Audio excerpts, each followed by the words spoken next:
Welcome students.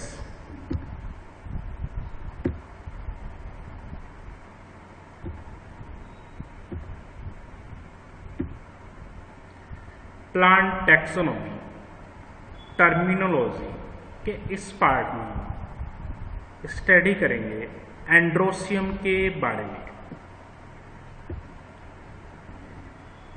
इसमें पढ़ेंगे what is stamen, length of filament, attachment of anther, connective, anther, adhesion, cohesion, insertion on thalamus and dehiscence of anther. Anther flower की third वर्ग होती है जो सामान्यतः Corolla के अंदर की ओर प्रेजेंट होती है। इसकी यूनिट को स्टेमेन कहते हैं। प्रत्येक स्टेमेन में एंथर एंड फिलामेंट प्रेजेंट होते हैं। यह फ्लावर का एसेंशियल पार्ट होता है क्योंकि एंड्रोसियम रिप्रोडक्शन में पार्टिसिपेट करता है। इसको फ्लोरल फॉर्मूले में कैपिटल ए के द्वारा रिप्रेजेंट किया जाता है। प्रत्येक स्टेमेन के तीन पार्ट होते हैं। Number 1 filament, number 2 connective, number 3 anther. Filament यह एक थ्रेड लाइक स्टाल्क होता है जो एंथर से अटैच रहता है। Number 2 connective. कनेक्टिव एक स्ट्राइल टिश्यू है जो दोनों एंथरलोब्स के मध्य प्रेजेंट होता है। इन दोनों एंथरलोब्स को कनेक्ट करने का कार्य करता है। एंथर यह स्टेमेन का फर्टाइल पार्ट होता है जिसमें पोलन ग्रेन्स का फॉर्मेशन होता है। इस डायग्राम में एंड्रोसियम की यूनिट स्टेमेन को रिप्रेजेंट किया गया है। यह स्टेमेन का फिलामेंट है जबकि यह स्टेमेन का एंथर पार्ट है। स्टेमेन जिसमें फिलामेंट एब्सेंट होता है उसे सेसाइल स्टेमेन कहते हैं। Length of filament didynamous. इस प्रकार की कंडीशन में स्टेमेन्स की संख्या 4 होती है। इन चारों स्टेमेन्स में से 2 स्टेमेन्स के फिलामेंट शॉर्ट जबकि शेष 2 स्टेमेन्स के फिलामेंट लॉन्ग होते हैं। यह कंडीशन सामान्यतः साल्विया एंड ओसिमम में देखने को मिलती है। टेट्राडिनेमस इसमें स्टेमेन्स की संख्या 6 होती है। इनमें से 2 स्टेमेन्स के फिलामेंट शॉर्ट, शेष 4 स्टेमेन्स के फिलामेंट्स लॉन्ग होते हैं। यह कंडीशन मस्टर्ड में देखने को मिलती है। इंसर्टेड जब स्टेमेन्स कोरोला ट्यूब के अंदर ही रहते हैं तब इस कंडीशन को इंसर्टेड कहते हैं। इंसर्टेड कंडीशन में स्टेमेन्स के फिलामेंट शॉर्ट होते हैं। एक्सर्टेड जब स्टेमेन्स कोरोला ट्यूब के बाहर निकले हुए रहते हैं या कोरोला से बाहर निकले हुए रहते हैं तब इस कंडीशन को एक्सर्टेड कहते हैं। इसमें स्टेमेन या स्टेमेन्स के फिलामेंट या फिलामेंट्स लॉन्ग होते हैं या होता है। हेट्रोस्टोमन या हेट्रोडिनेमस जब सेम वर्ल के स्टेमेन्स के फिलामेंट डिफरेंट लेंथ्स वाले होते हैं। होमोडिनेमस इसमें सभी स्टेमेन्स के फिलामेंट इक्वल लेंथ वाले होते हैं। Staminal corona. यह एक अपेंडेजेस लाइक स्ट्रक्चर होती है जो फिलामेंट्स पर प्रेजेंट होती है। Attachment of anther.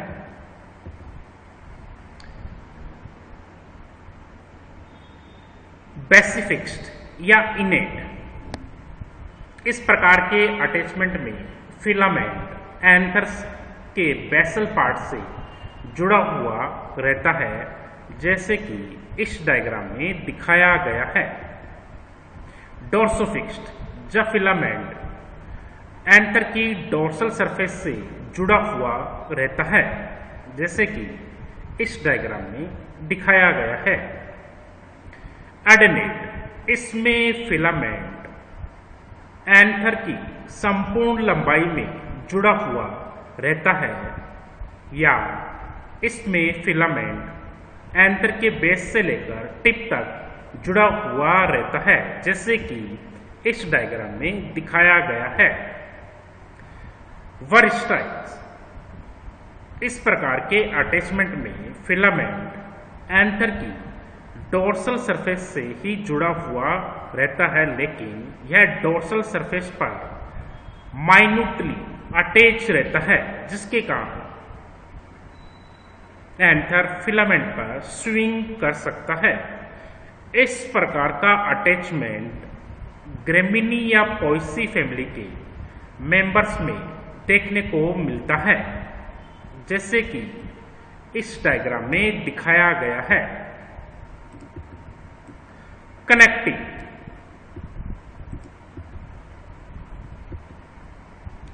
डिस्क्रीट, इस प्रकार के केस में कनेक्टिव हाईली रिड्यूस या अब्सेंट होती है, जैसे कि इस डायग्राम में दिखाया गया है।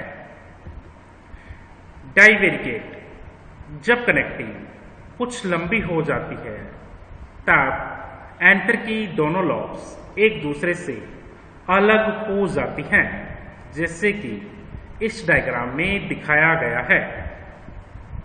डिस्ट्रैक्टाइल, इसमें कनेक्टिव अत्यधिक लंबी हो जाती है, जिसके कारण एंथर की दोनों लॉब्स एक दूसरे से अलग हो जाती हैं। इस प्रकार का केस साल्विया में मिलता है। साल्विया में कनेक्टिव के लंबे होने के कारण फर्टाइल एंड स्ट्राइल लॉब्स अलग अलग हो जाती हैं। ये लॉब्स डिफरेंट लेवल्स पर मिलती हैं, जैसे कि इस डायग्राम में दिखाया गया है। इस डायग्राम में स्ट्राइल एंड फर्टाइल लॉब कनेक्टिव के लंबे होने के कारण अलग हो गई हैं, जो अलग अलग लेवल पर प्रेजेंट हैं। अपेंडिकुलेट, इस प्रकार के केस में कनेक्टिव एंथर के ऊपर एक हेयर लाइन अपेंडेज के रूप में प्रेजेंट रहती है, जैसे कि इस डायग्राम में दिखाया गया है।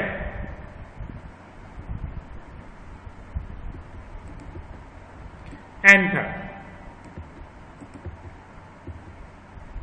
डाइथिकस या बाइथिकस एंथर, इस प्रकार के एंथर में दो एंथर लॉब्स प्रेजेंट होती हैं।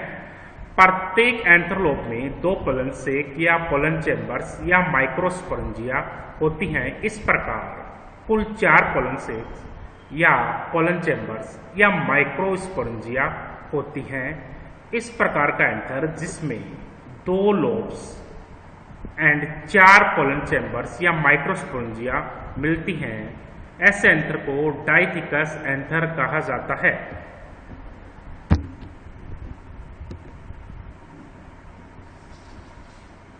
डाइथिकस एंथर में दोनों लॉब्स स्ट्राइल टिश्यू, जिसे कनेक्टिव कहते हैं, के द्वारा जुड़ी हुई रहती हैं। मोनोथिकस, इस प्रकार के एंथर में सिंगल लोब या 2 माइक्रोस्पोरेंजिया प्रेजेंट होती हैं।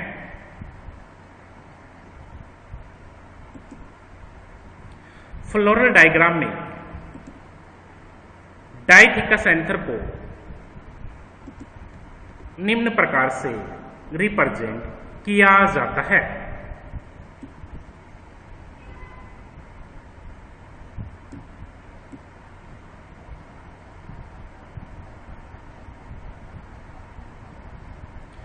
फ्लोरल डायग्राम में डाइथिकस एंथर को बनाने का एक मेथड यह है, जबकि दूसरा मेथड में डाइथिकस एंथर को इस प्रकार से बनाया जाता है। इसमें दोनों ही डायग्राम्स में दोनों लोब्स को रिप्रेजेंट किया गया है। यह फर्स्ट लोब है, यह सेकंड लोब है, जबकि इस डायग्राम में यह फर्स्ट लोब है, यह सेकंड लोब है। इसी प्रकार मोनोथिकस एंथर को फ्लोरल डायग्राम में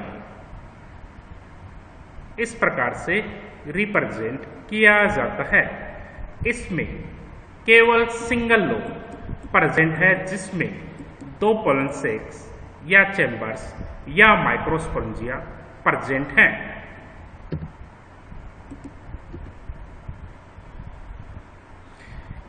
इन डायग्राम्स में डाइथिकस एंथर को रिप्रेजेंट किया गया है।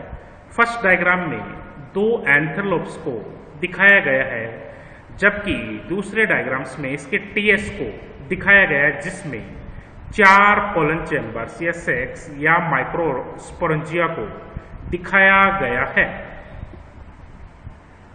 स्टेमिनोड, इस प्रकार के केस में एंथर नॉन फंक्शनल या इनके द्वारा पोलन ग्रेन्स का फॉर्मेशन नहीं किया जाता है।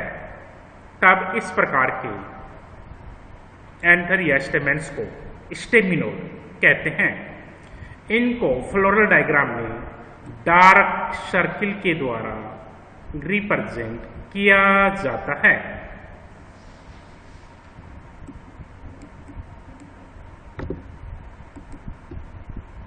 एडेशन, एपिसेपलस, जब स्टेमेन सेपल के द्वारा जुड़े हुए रहते हैं। एपीपेटलस, जब स्टेमेन पेटल से जुड़े हुए रहते हैं। एपीफिलस, जब स्टेमेन स्टेपल्स के द्वारा जुड़े हुए रहते हैं। गाइनेंड्रस, इसमें स्टेमेन्स गाइनोसियम से जुड़े हुए रहते हैं। गाइनेंड्रस कंडीशन निम्न 2 टाइप्स की होती है। नंबर 1 गाइनोस्टेजियम, इसमें एंथर स्टिग्मा से जुड़े हुए रहते हैं। गाइनोस्टेजियम प्रकार की कंडीशन एस्केलिपेडेसी फैमिली के मेंबर्स में मिलती है। नंबर 2 गाइनोस्टेमियम, इसमें स्टेमेन्स एंड कार्पल्स जुड़कर कॉलम का फॉर्मेशन करते हैं। इस प्रकार की कंडीशन ऑर्किडेसी के मेंबर में मिलती है।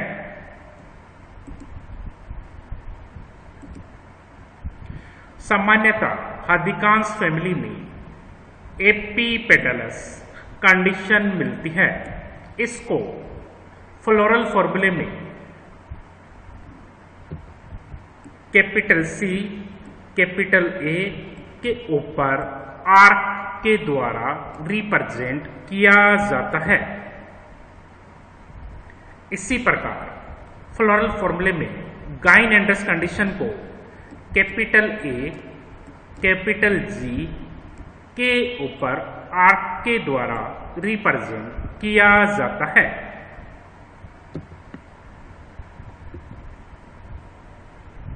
कोहेजन, पॉलीएंड्रस, जब स्टेमेन्स फ्री होते हैं। एडल्फस, जब स्टेमेन्स के फिलामेंट्स जुड़े हुए रहते हैं लेकिन इनके एंथर्स फ्री रहते हैं। एडल्फस कंडीशन निम्न टाइप्स की हो सकती है। मोनो एडल्फस, इस प्रकार की एडल्फस कंडीशन में सभी स्टेमेन्स के फिलामेंट एक ही ग्रुप में जुड़े हुए रहते हैं। जैसे कि इस डायग्राम में दिखाया गया है। डाइएडल्फस, इसमें स्टेमेंस के फिलामेंट जुड़कर दो ग्रुप्स बनाते हैं। एग्जाम्पल के लिए पी में टोटल 10 स्टेमेंस होते हैं, जिनमें से 9 स्टेमेंस के फिलामेंट जुड़े हुए रहते हैं, जबकि 10वां स्टेमेंस फ्री या सोलिटरी रहता है। जैसे कि इस डायग्राम में दिखाया गया है। पॉलीएडल्फस, इसमें स्टेमेंस के फिलामेंट जुड़कर कई ग्रुप्स बनाते हैं। इस प्रकार की कंडीशन रूटेसी फैमिली के मेंबर्स में मिलती है, जैसे कि इस डायग्राम में रिप्रेजेंट किया गया है। सिनजेनेसियस या सिनएंथ्रस, इसमें स्टेमेंस के फिलामेंट्स फ्री रहते हैं, लेकिन एंथर्स आपस में जुड़े हुए रहते हैं। इस प्रकार की कंडीशन कंपोजिटी फैमिली के मेंबर्स में मिलती है। इस डायग्राम्स में दिखाया गया है।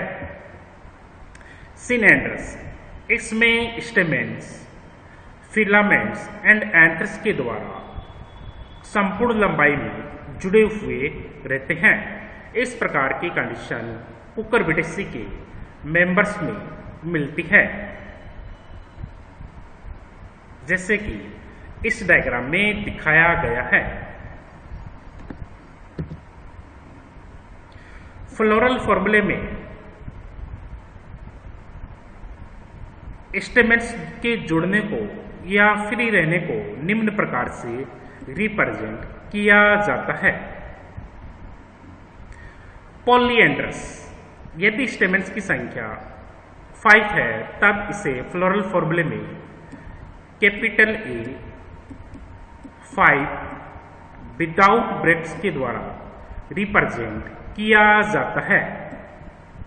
यदि स्टेमेंस जुड़े हुए हैं, तब इसे कैपिटल ए 5 विथ ब्रैकेट्स के द्वारा रिप्रेजेंट किया जाता है। इस केस में ब्रैकेट्स के नीचे यह मेंशन करना आवश्यक है कि इसमें एडल्फस कंडीशन है या सिनजेनेसियस है या सिनएंड्रस है। यदि एडल्फस कंडीशन में मोनो एडल्फस है, तब मोनो लिख दिया जाएगा। यदि डाई एडल्फस कंडीशन है, तब डाई लिख दिया जाएगा। जैसे कि पी के केस में स्टेमेंस की कुल संख्या 10 होती है, जिनमें से 9 स्टेमेंस के फिलामेंट जुड़कर एक ग्रुप बनाते हैं, जबकि 10वां स्टेमेन फ्री या सिंगल ग्रुप में रहता है। तो यह डाई एडल्फस कंडीशन है। इसी प्रकार यदि सिनजेनेसियस कंडीशन है, तब A5 विथ ब्रैकेट्स लिखा जाएगा, लेकिन ब्रैकेट्स के नीचे सिनजेनेसियस लिखना आवश्यक है। इसी प्रकार यदि सिनएंड्रस कंडीशन प्रेजेंट है, तब A5 विथ ब्रैकेट्स और ब्रैकेट के नीचे सिनएंड्रस कंडीशन मेंशन करना जरूरी है।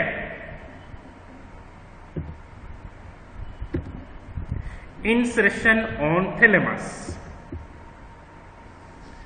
आइसोस्टेमोनस और हैप्लोस्टेमोनस, इसमें स्टेमेंस की सिंगल वॉल प्रेजेंट होती है। इसमें स्टेमेंस की संख्या पेटल की संख्या के इक्वल होती है। इसमें स्टेमेंस निम्न प्रकार से अरेंज रहते हैं। एंटी पेटलस या एंटी टेपलस, इसमें स्टेमेंस पेटल या टेपल के अपोजिट होते हैं। अल्टरनी पेटलस या अल्टरनी टेपलस, इसमें स्टेमेंस पेटल्स या टेपल्स के अल्टरनेट होते हैं। डिप्लोस्टेमोनस, इसमें स्टेमेंस की संख्या पेटल्स की संख्या की दुगुनी होती है। इसमें स्टेमेंस दो वल्स में अरेंज रहते हैं। इनमें से स्टेमेंस की आउटर वर्ल सेपल के अपोजिट, जबकि इनर वर्ल पेटल के अपोजिट होती है। जैसे कि इस डायग्राम में दिखाया गया है। इसमें स्टेमेंस की आउटर वर्ल सेपल के अपोजिट है, जबकि इनर वर्ल पेटल के अपोजिट है। जब स्टेमेंस की वर्ल सेपल के अपोजिट होती है तब इसे अल्टरनी पेटलस या एंटीसेपलस कहते हैं। जब स्टेमेंस की वर्ल पेटल के अपोजिट होती है तब इसे एंटीटेपलस या अल्टरनी सेपलस कहते हैं। ऑफ डिप्लोस्टेमोनस, इस केस में भी स्टेमेंस की संख्या पेटल की संख्या के डबल होती है।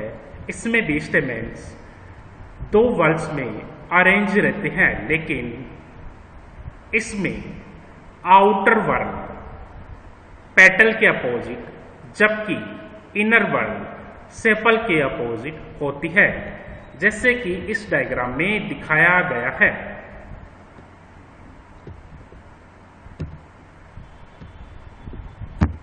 Dehiscence of anther, longitudinal, इसमें एंथर के लेंथ वाइज स्लिट्स बन जाती है। इस प्रकार का डिहेसेंस निम्न 3 टाइप्स का होता है। इंट्रोस, जब स्लिट्स गाइनोसियम की ओर एंथर्स पर बनती है, या दूसरे शब्दों में जब एंथर गाइनोसियम की ओर डीहेसाइज होता है तब इस कंडीशन को इंट्रोस कहा जाता है। लेटरोस, इसमें स्लिट अदर एंथर के साइड में बनती है, या दूसरे शब्दों में जब स्लिट्स एंथर्स के लेटरल साइड्स में बनती है। एक्स्ट्रोस, इसमें स्लिट्स एंथर्स के आउटर साइड या सेपल या पेटल्स की ओर बनती है, या दूसरे शब्दों में जब एंथर गाइनोसियम से दूर या सेपल या पेटल की ओर डीएसाइज होता है तब इस कंडीशन को एक्स्ट्रोस कहते हैं। ट्रांसवर्स, इसमें स्लिट्स विड्थ वाइज बनती है। पोरस, इसमें एंथर्स के टिप पर पोर बन जाते हैं जिनके द्वारा एंथर डीएसाइज होता है। वाल्वुलर, इसमें एंथर वाल्व्स में डीएसाइज होता है।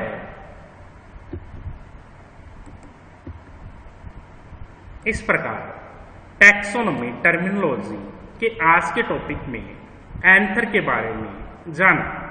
थैंक्स।